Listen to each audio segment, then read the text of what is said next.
Здравствуйте, уважаемые читатели и зрители Якутского Саха-информационного агентства. Мы находимся в микрорайоне Даркылах, откуда фактически ежегодно начинается паводок в городе Якутске. Как мы помним, предыстория вопроса заключалась в том, что местные жители получили жилищные сертификаты, однако есть несколько семей, которые остаются и проживают здесь на постоянной основе. Недавно проходил рейд мэр города и прокурор хотели решить этот вопрос. Сегодня давайте попробуем разобраться, в чем заключается суть проблемы микрорайона Даркылах.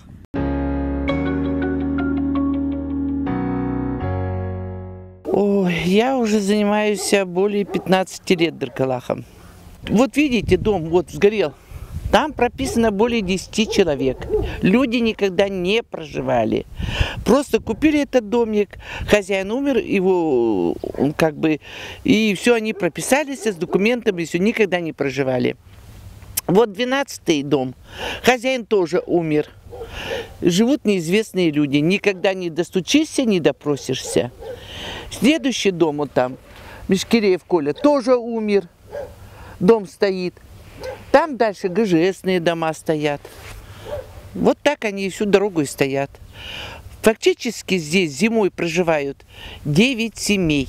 С пропиской, с документами, все. 6 домов у нас с пропиской, но не проживают. Это как летние домики у них. Летние дачи, приезжают, делают шашлыки, отдыхают, садят что-то. И все. А остальные люди страдают, конечно, 9 семей этих. Дома уже разрушены, да нельзя. Почти под 100% износ, на подпорках стоят. Дома все гнилые, рухлые. Ну, вот такие проблемы. Мы сейчас наклеили предупреждение паводок, что необходимо собрать вещи, документы и...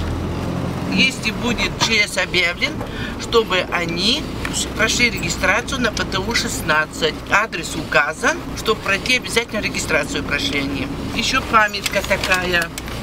Уведомление, внимание, паводок. Как вести себя при паводке? Какие вещи брать, сухие пайки, какие документы.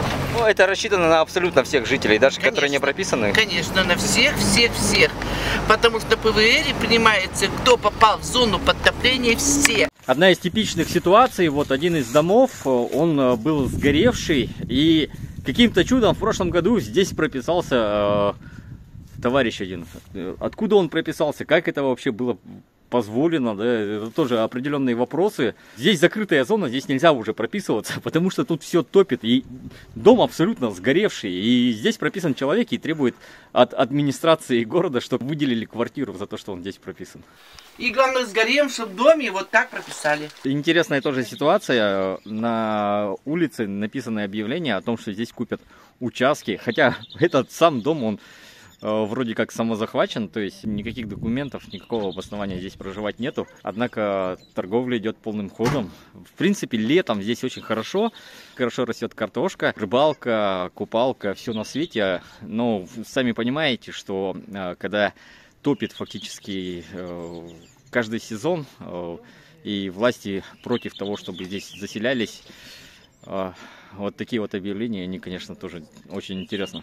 Когда выдавался ГЖС, его не было здесь, зарегистрирован не было. А сейчас племянник или какой-то племянник, что внучат, не знаю. Короче, он здесь, вот видишь, выстроил домик, поставил забор и все. И живут. Да. А это вот Титаник тоже ГЖС. А вот здесь с правой стороны, получается, самозахват. Да. Взяли и просто построили, да? А вот этот, где фонарь горит, дом ГЖСный, был продан, живет семья. Тоже ни на каких основаниях. Вот она начинается с федеральной дороги, зимние переправы. И пошла, и туда. Все, здесь все затопляется, все кругом. Наверху вон там стоит ГИМС у нас, спасательная служба. А здесь все в воде. Здесь уже на лодках ездим, на моторках, на чем придется, так скажем. Сколько лет вы здесь живете? Я с рождения живу, мне 33 года. Вот. Паводок у нас через год почти происходит. В 98-м сильно затопило, в 2021-м очень сильно паводок, в 2021-м сильный почти в доме метр воды было. А расскажите, вот раньше как вообще район был? Он нормальный был раньше? Да, до того, как топили, когда земснаряд все чистил, каналы, все не топило, и все вовремя ледовая обстановка была. Здесь живой район был. Люди а сейчас жили. вот как здесь обстановка вообще? Здесь, люди, кто самостоятельно съехал, кого переселили из-за наводнения, сами понимаете, обстановка неблагоприятная для жилья здесь. Очень много людей съехало, переселили много людей. Вот нас несколько семей еще не переселили до сих пор. А вот по заброшкам, вот кто сейчас там обитает вообще? Да, тут непонятные личности ходят, в дома летом заселяются, неизвестно кто. Иногда даже небезопасно кажется, потому что голдеж по ночам бывает. Собак много развелось, тут некоторые разводят собак здесь, целая стая. То по 5, то потом они залито размножаются, их около 20. Один раз их отлавливали года 2 назад, и вот снова опять появилась целая стая. Школьники боятся ходить. Проблема с собаками очень острая. И дома вот эти заброшенные бы снести, потому что они, мешают жителям. Мы здесь живем с 91-го года, то есть с 6 века, так сказать. Вот в этом доме напротив. Ну, скажите, пожалуйста, вот по поводу ежегодных фактически затоплений, что вы вообще думаете? Что тут думать, дом уже сгнил на 90% практически, постоянно падает, у нас уже отопление паровое, батарея все выдавила, подполье обрушилось, по новой все делать пришлось, потому что где что хранить. И вот сейчас вот ожидается большой паводок, сына собираюсь в реабилитационный центр отправить, чтобы не пострадал тоже, и проблем меньше было. Ну, то есть местные жители фактически каждый год готовятся в определенный... Конечно, постоянные вещи туда-сюда таскаем. Что не успели вынести, забыли там что-то, и все, это считается, что пропало уже. Потому что после воды что там искать-то? Вы получили сертификат жилищный? Нет, мы ничего не получили. Хотя вот там старый акт есть, за 70% тоже процентов, это по тому времени был износ дома. А по факту уже до 70 считается, а где-то 70 уже дом считается аварийным. Но уже столько лет прошло, более наверное, 5 лет. За это время он еще сгнил. Потому что позапрошлом году или 3 года назад у нас очень сильное наводнение было, то есть моментальное.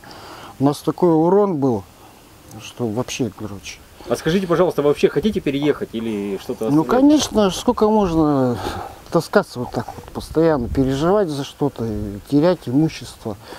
Все же это сказывается. А вообще, вот как относитесь к самозахвату, то, что здесь все-таки он продают, покупает территории? Ну, я не знаю, я этим не интересуюсь. Чтобы кто-то новый заселился здесь, за последнее время никого не видел. Наоборот, люди стараются отсюда уехать. И тут вроде как соседи тоже дом в другом месте покупают и переезжают. Чтобы кто-то что-то тут покупал. Поддачу оставляет. Ну да, так на лето оставляют, потому что земля-то в принципе плодородная, хорошая. Выращивают, забирают все и уезжают. Все. Дом мы начали строить в 93-м году, в 98-м все оформили. Но живем мы здесь гораздо раньше, потому что здесь был еще родительский дом. Он разрушился через какое-то время. Построили новый, пока я молодая была. Вышла замуж, здесь родила. Уже и внучка появилась, а сертификат все никак не дождемся. Практически каждый год, единственное, 2 года назад, до этого 4 года нас не топило, а потом каждый год все равно вода. Смотрите, очень хорошо полоску видно. У соседа сбежало масло, и у нас четко, что с улицы, что в доме, это масло отпечаталось. Если большой паводок, то доходит почти по самую эту верхнюю часть двери. По бане видно разрушение. Она тоже была зашпаклевана здесь. Но шпаклевку уже отодрали, чтобы посмотреть, где у нас задувает сильно в бане. Скажите, пожалуйста, раньше, наверное, было много соседей, да? Конечно, очень много. Все в округе очень много и построек было. Они получили сертификаты и переехали? Да. А остались только вы? Да, и очень удивительно, эти соседи наши они получили аж 2 сертификата на этот участок. С этой стороны тоже получили сертификат. В общем, он как-то посерединке. Вот к этому контингенту, который, ну, довольно-таки, скажем, асоциальный, да, он давно появился? Ну, на нашей территории как бы мне особо не видно, но если подняться на 2-й этаж, то с того края видно, что ходят. Да, и заброшенные дома, они, как сказать-то, вот напротив нас был домик, он сгорел, там сгорело 4 человека. Они, ну, регулярно собирались, пили там, видать, и вот пьяные уснули и сгорели. Да я просто не понимаю, почему большую часть людей уже переселили, а нас тут несколько человек осталось. По идее, должны были всех или выборочно как-то, непонятно. И когда я задавала вопросы, почему мне не выдали, просто говорят, что сейчас уже сертификаты не выдают. Вот и все. И мы продолжаем здесь дальше жить.